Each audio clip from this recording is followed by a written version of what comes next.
हरिभावने Omkar धर्मरक्षक group Yeola आम्ही साधारण 20 वर्षापासून गणपतीची स्थापना करतो।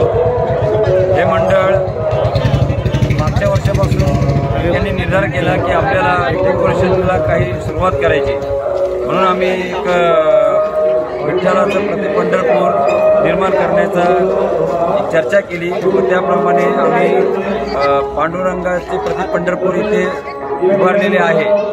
यामध्ये पांडुरंगाच्या महत्त्वाचे भाग त्यांनी पांडुरंगाची अशी भक्ती केली असे पुंडलिक यांच्यामुळे आपल्याला पांडुरंगाचे दर्शन सर्वांना होत आहे। असे पुंडलिकाचे मंदिर आपल्याला सुरुवातीला दिसेल। त्यानंतर नामदेव पायरीचे दर्शन झाल्यानंतर आपल्याला पुढे कानोपात्रा ही संत होती, या कानोपात्रेने पांडुरंगाच्या मंदिरामध्येच आपला देह सोडलेला आहे। त्या कानोपात्रेचं झाडही आपण तिथे स्थापन केलेलं आहे। कानोपात्रेचं दर्शन झाल्यानंतर पुढे आहे गरुड खामाची पण एक खूप मोठी कहाणी आहे, परंतु गरुड खामालाही तितकेच महत्त्व आहे जितके आपण पांडुरंगाच्या दर्शनाला महत्त्व देतो। गरुड खामाला आलिंगन दिल्यानंतर भक्त पुढे श्री विठ्ठलाच्या दर्शनासाठी जातात।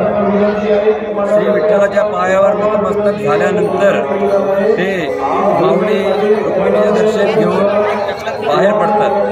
बाहेर पडल्यानंतर त्यांच्या चेहऱ्यावरचा आनंद, त्यांचे भारावलेले डोळे बघून आम्ही केलेल्या कार्याचे खूप समाधान लाभते।